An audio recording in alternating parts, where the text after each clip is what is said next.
ബി.ജെ.പിയുടെ നേതൃത്വത്തിലുള്ള NDA സ്ഥാനാർത്ഥിയായി ജില്ലാ അധ്യക്ഷൻ എന്ന നിലയിൽ ഞാൻ സ്ഥാനാർത്ഥിയായി ഔദ്യോഗിക നേതൃത്വം പാർട്ടി ഔദ്യോഗികമായി പ്രഖ്യാപിച്ചിരിക്കുകയാണ്. എല്ലാവരുടെയും സഹകരണം ഞാൻ ആദ്യമായി അഭ്യർത്ഥിക്കുകയാണ്. തിരുവനന്തപുരം സിറ്റി ജില്ലയിലെ 4 നിയോജക മണ്ഡലങ്ങളിലും പാർട്ടി തെരഞ്ഞെടുപ്പിന് വേണ്ടിയുള്ള പ്രവർത്തനങ്ങൾ ആരംഭിച്ചു കഴിഞ്ഞു. 2 മാസത്തിന് മുമ്പ് തന്നെ ബൂത്ത് തല കമ്മിറ്റികൾ ശക്തിപ്പെടുത്തിക്കൊണ്ടും പൊതുജനങ്ങളുടെ ഇടയിൽ BJP ജയിക്കേണ്ടതായിട്ടുള്ള സാഹചര്യങ്ങൾ വിശദമാക്കിക്കൊണ്ടുള്ള ഗ്രഹസമ്പർക്കങ്ങൾ നടത്തിക്കൊണ്ടും BJPയുടെ നേതൃത്വത്തിലുള്ള NDA തിരുവനന്തപുരം സിറ്റി ജില്ലയിൽ മുന്നോട്ട് പോയിക്കൊണ്ടിരിക്കുകയാണ്.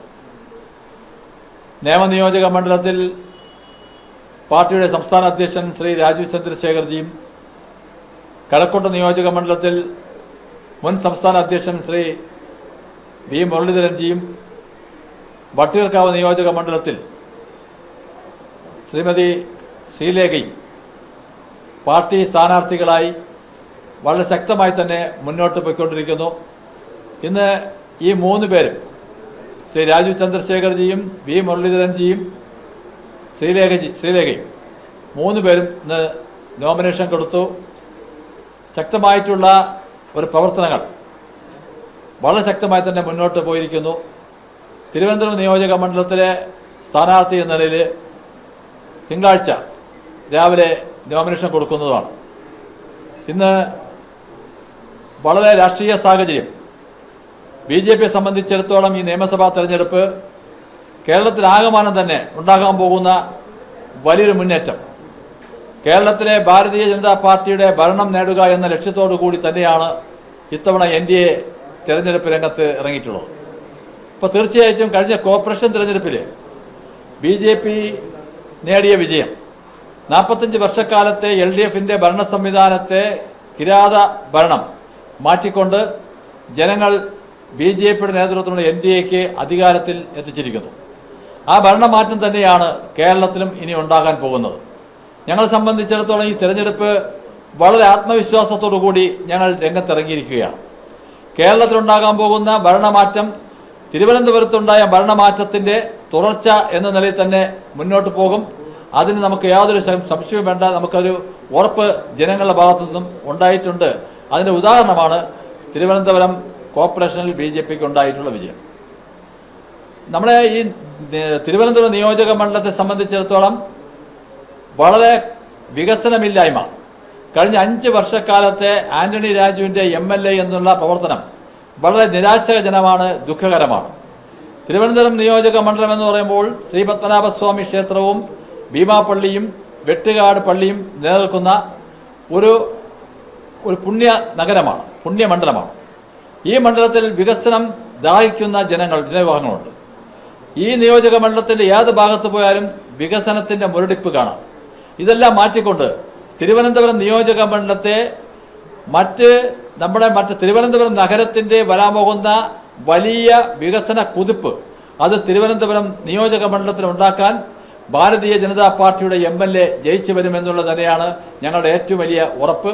അത് ജനങ്ങൾ ഞങ്ങളെ സ്വീകരിച്ചു എന്നുള്ളത് ഞങ്ങൾക്ക് കൂടുതൽ ആത്മവിശ്വാസത്തോടെ ഞങ്ങൾ മുന്നോട്ട് പോകാനാണ് തിരഞ്ഞെടുപ്പ്. ഇന്ന് 4 സ്ഥാനാർത്ഥികളെയും പ്രഖ്യാപിച്ചുകൊണ്ട് തിരുവനന്തപുരം സിറ്റി ജില്ലയിൽ ഉണ്ടാകാൻ പോകുന്ന വലിയ രാഷ്ട്രീയ മാറ്റം അത് നിങ്ങളെ മുമ്പിൽ സൂചിപ്പിക്കാനും ആ രാഷ്ട്രീയ മാറ്റത്തിന് ഞാൻ കഴിഞ്ഞ കോർപ്പറേഷൻ തിരഞ്ഞെടുപ്പ് സമയത്ത് മാധ്യമ സുഹൃത്തുക്കളുടെ സഹകരണം ചോദിച്ചിരുന്നു.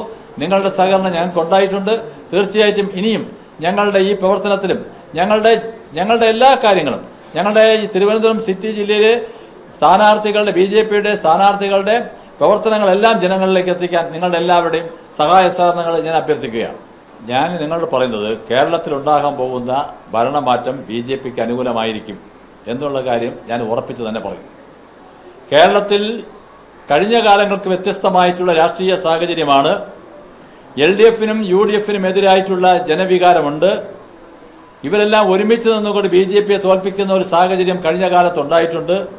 നമ്മുടെ സീനിയർ നേതാവായിട്ടുള്ള BJPയുടെ ഉന്നത നേതാവായിട്ടുള്ള ശ്രീ രാജഗോപാൽ അദ്ദേഹം തെരഞ്ഞെടുപ്പിൽ മത്സരിക്കുന്ന 2011 മുതൽ ഈ തിരുവനന്തപുരത്തെ നിയമനിയോജക മണ്ഡലത്തിലുണ്ടായിട്ടുള്ള അവിഹിത കൂട്ടുകെട്ട് അത് വീണ്ടും ആവർത്തിക്കാനുള്ള സാഹചര്യമുണ്ട്.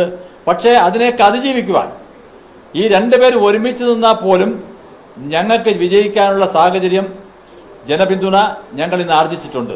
അതുകൊണ്ട് ഞാൻ പറയുന്നു, ഞാൻ കഴിഞ്ഞ കോർപ്പറേഷൻ തിരഞ്ഞെടുപ്പ് നിങ്ങൾ മുമ്പ് പറഞ്ഞിരുന്നു, കോർപ്പറേഷനിൽ ഭരണമാറ്റമുണ്ടാകും, BJPയുടെ നേതൃത്വത്തിലുള്ള NDA ഇവിടെ അധികാരത്തിൽ വരും, BJP പ്രവർത്തകനായിട്ടുള്ള മേയറായിരിക്കും ഇവിടെ അധികാരമേൽക്കാൻ പോകുന്നത്. അതിപ്പോഴും ഉറപ്പിച്ച് പറയുന്നു, കേരളത്തിൽ വലിയ മാറ്റമുണ്ടാകും, ഭരണമാറ്റമുണ്ടാകും, BJPക്ക് അനുകൂലമായിട്ടുള്ള സാഹചര്യമുണ്ടാകും, കേരളത്തിൽ BJPയുടെ നേതൃത്വത്തിലുള്ള ഗവൺമെൻറ് വരും എന്നുള്ളത് ഞാൻ വളരെ ഉറപ്പിച്ച് പറയുന്നു. അതിൽ തിരുവനന്തപുരം സിറ്റി ജില്ലയിലെ 4 നിയോജക മണ്ഡലമായിട്ടുള്ള വട്ടിയൂർക്കാവ്, നേമം, കഴക്കൂട്ടം, തിരുവനന്തപുരം, ഈ 4 നിയോജക മണ്ഡലത്തിലും MLA-മാർ BJP ആയിരിക്കും. താമര വിരിയും എന്നുള്ള കാര്യത്തിൽ ഞങ്ങൾക്ക് നല്ല ശക്തമായിട്ടുള്ള ഉറപ്പുണ്ട്. ജനങ്ങളുടെ സമീപനം അങ്ങനെയാണ്. ഇല്ല, അതൊക്കെ നിങ്ങൾ മാധ്യമ സൃഷ്ടികളാണ്. കാരണം ഇതിനകത്ത് യാതൊരു ചർച്ചയും സുരേന്ദ്രൻപിള്ളയായിട്ട് നടന്നിട്ടില്ല. സുരേന്ദ്രൻപിള്ള പാർട്ടി വിട്ടത് അദ്ദേഹത്തിനെ അറിയാവൂ. അദ്ദേഹം BJP ചേരാൻ വേണ്ടിയാണെന്ന് നിങ്ങൾ മാധ്യമങ്ങളിൽ വന്ന നമുക്ക് അറിയുള്ളൂ.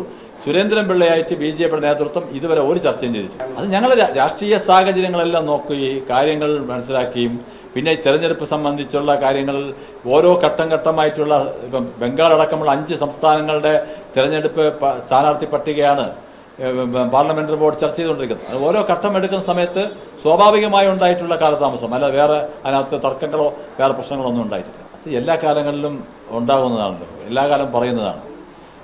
രാജഗോപാൽ ജയിച്ച സമയത്തും ഇത് തന്നെ പറഞ്ഞു, അദ്ദേഹം പരാജയപ്പെട്ട സമയത്തും ഇതിനെ പറഞ്ഞു. അത് സ്വാഭാവികമായും CPM പറയുന്ന കാര്യം. അത് CPM കോൺഗ്രസും കേരളത്തിൽ അങ്ങോട്ടും ഇങ്ങോട്ടും പറയുന്ന കാര്യമാണ്. അതിൽ വലിയ ഒരു അതിശയമൊന്നും ഞങ്ങൾക്ക് തോന്നുന്നില്ല. അത് തെരഞ്ഞെടുപ്പ് എപ്പോഴും ചലഞ്ച് ഏറ്റെടുത്തുകൊണ്ടാണല്ലോ മത്സരിക്കേണ്ടത്. ഒരു പോരാട്ടമാണ്, യുദ്ധമാണ്. അതിപ്പം സ്വന്തം സ്ഥലത്തുള്ള ആളാണ്. ഇപ്പം കരമന സുധീറിനെ സംബന്ധിച്ചിടത്തോളം, സുധീറും ഞാനൊക്കെ അടുത്തടുത്ത് താമസിച്ചിരുന്ന ഞങ്ങളുടെ അടുത്ത സൗഹൃദമുണ്ട്, കുടുംബ ബന്ധങ്ങളുണ്ട്, ഒക്കെ ശരി. പക്ഷേ തെരഞ്ഞെടുപ്പ് യുദ്ധമാണ്. അതിനകത്ത് നമ്മൾ ആ യുദ്ധത്തിലേക്ക് പോകുന്ന സമയത്ത് സൗഹൃദങ്ങളും സ്നേഹങ്ങളും ഒക്കെ രാഷ്ട്രീയപരമായിട്ടുള്ള യുദ്ധങ്ങളിലതൊക്കെ മാറ്റിവെച്ചുകൊണ്ട് അതൊരു ചലഞ്ച് എന്ന് തെരഞ്ഞെടുപ്പിൽ അങ്ങനെ വെല്ലുവിളിയായിട്ട് പറയണം. അത് നിസ്സാരമായി ഒന്നും കാണുന്നില്ലല്ലോ.